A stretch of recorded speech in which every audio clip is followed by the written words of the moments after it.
So, so today's episode, we're gonna get into the beef that's brewing down south. Ray Daniels has come back on several occasions and kind of reiterated that he didn't mean any disrespect to T.I, but he did want to get his point across about T.I chasing hits, which is a part of the industry. You're supposed to chase hits. He also compared 50 Cent and T.I in this versus battle, saying they both chase hits. I kind of disagree on the chasing hits part on 50 Cent's part because the mixtape era was something to be alive for. Because I don't know if they was chasing hits on those, but they made some impeccable mixtapes with the whole G Unit, back and forth with the locks. At some point, you had state property involved with all those mixtapes, so it was a time, right? So I disagree with Ray Daniels on them chasing hits, but let's uh let's kind of dig into what they were talking about. And let's get into this footage. So, So, what has what it has been it been like, like? last 24, 48 hours? It's funny because I've been getting a lot of calls from like people in the industry. Like, shout out to certain people that call, like, that want to sit us down. People came to see me. We talked about it, sat down. I'm like, it's nothing personal. He just didn't like what I said. And now I don't like what he said. What happened on the thing, I'm going to tell you, was that I basically said the problem with Tip and 50 Cent is they chase hits. And Tip was like, what's the problem? Like, who got a problem with that? And I understand that position because if I heard that, I would say the same thing. But here's what I really said, just for the record. Now, let's get to the verses. It's like, which career would you have? Now, let me just say this about 50 and T.I. As a coach, they both chase hits. That was probably both of their faults. So that's it. Here's what I was saying. Number one is where I think Tip got mad at me about it because Tip know that I make hits for real. And I think that Tip understands that the game he's been playing. But I didn't say anything wrong. If you didn't like that I said you chase hits, then don't like that. But that's how we all talk in the business, right? I was watching Fat Joe documentary on Netflix that they made, and Fat Joe was saying if he didn't have a hit, he would feel sick. That's the business I came up in. I always spoke about when I worked at Epic Records, you give LA a hit, he looking for one 3 days later. So I come from the hit business. It's not that chasing a hit is a bad thing. He took it as bad. It's what we all was taught to do. If you want to win, you got to go make some hits. The only reason I said Tip chase hits is because Tip is known for creating trap music. Like Coogee Rap is known for creating street rap music, right? Yeah. Coogee Rap doesn't have a whatever you like. He doesn't have that. And I've been in the studio with Tip. Tip will tell you, hey boy, we making a motherfucking hit. We know what you're doing. Just because you chase hits don't mean you're a part of the making of them. Chasing hits just mean you're saying, I need something out on me that's big. And you're like, shit, Jim Johnson is big. He just did that Beyonce record. Let me go get him to do a record. And they do whatever you like. Jeezy don't have Just Blaze in his catalog. Gucci don't either. I don't even know if 2 Chainz has it, right? It's like you was the one Atlanta king that would go fuck with Swiss and get Jay-Z on the hook. What the fuck is wrong with that? And the only reason I said it was a problem was because I was speaking about a versus. That's what I would tell. So these kind of things right here was instrumental in dividing New York up, and then clipping that thing up. 50 Cent was instrumental in kind of New York's demise. Ebro from Hot 97, he was definitely instrumental in New York's demise as far as being pole position over the hip hop industry. He reformatted Hot 97, which came with taking out the regional sound of New York and putting in California, putting in the South, putting in every genre of music and not isolating New York to having its own platform. Uh, so here comes the South. They took pole position.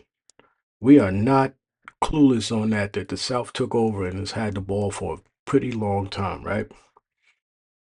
The industry's actually fallen off on the South's watch. The music has gotten watered down. You got more strip club music than you have substantive music. You got more white people involved with this industry than ever. And the music's not lucrative. These individuals can't figure out how to make money off of the music anymore. That's something you're responsible for as you sit in pole position. But let Big Gip tell you, he's gonna go in another direction and tell you that, hey, we up north, we did this. We responsible for the 360 deal and this, that, and the third, and the South was making too much money. Somebody up north fucked the shit out of Big Gip's girl, or somebody came down there and took his lady, and this man is salty. So let's get into this conversation that Big Gip is having with Willie D, and kind of putting the onus on the current state of hip hop on up north and up north executives. It's a weird Just exchange. like you look at how they got it set up. At one time, you know, you can get you give somebody something, they give you something back. Now they got music set up where you give them something, you don't get nothing back. You don't get an album to look at. You don't get no credits to look at. You don't even get a physical copy, but they got your physical money. To me, I just feel like once New York understood that they couldn't put the South in a bottle, they changed the rules of how they pay us. And when I look at things like that, I say, now look at that.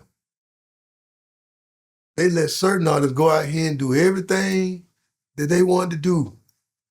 But then once they figured out that you could go so far as an artist in business, they almost got jealous and said, hold on. He has a strange obsession with New York. Let's make that abundantly clear. Something has happened to him. Jay-Z might have did something to him because he consistently keeps Jay-Z's name in his mouth and in the wrong way. But I'm just an observer. Let's get They making too much money. They got more money than us. We don't need no more M&Ms and 50 cents. We don't need nobody to sell trillion albums and we can't tell them to go do an interview. So what they went into a room and figured out a way how to put the industry into slavery. That's what a 360 deal is. It's almost like the folk got mad that you started doing the right thing with the money. As long as you were spending it with their friends and everybody they set you up with, it's fine. But as soon as you start taking your money and start investing it and buying land and opening up business, oh shit, we can't do that. They're getting too smart. So the same person that'll tell you, I make you rich and famous and I got your back, is the same person that's gonna send derogatory things about you to the press to bring you down and keep you in the same position. It's almost like, are we doing a business deal or you think you own me for the rest of my life? So I tell kids now, know what your worth is. Because once you sign that paperwork, them folk own your face, your voice, everything about you. And you'll never be able to move forward like people who was able to move forward in our eras after you didn't work out with a situation.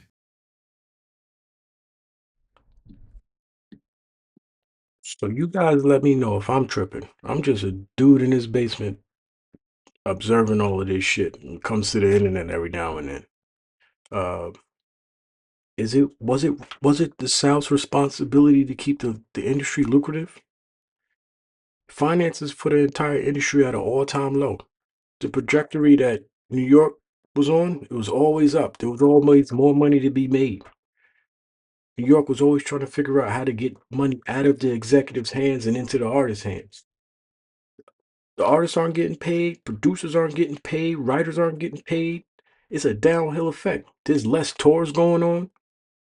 Tours have got more expensive to insure. Did the South uphold their part in keeping the industry afloat? Or is it New York's fault that the industry is tanking? We not even in the room to actually tank the industry anymore.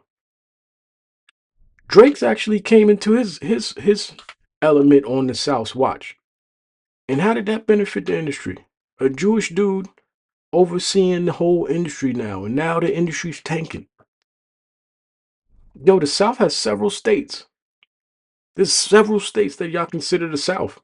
There's only two states up north. Philadelphia or Pennsylvania. You call these cities, you can't even call them states, you call them cities. New York City and Philly. Those are the two up north states, cities. You have entire states down south to call the South. There's about 4 or 5 of them. You mean to tell me all of y'all wasn't able to put together a scheme to kind of keep the industry afloat?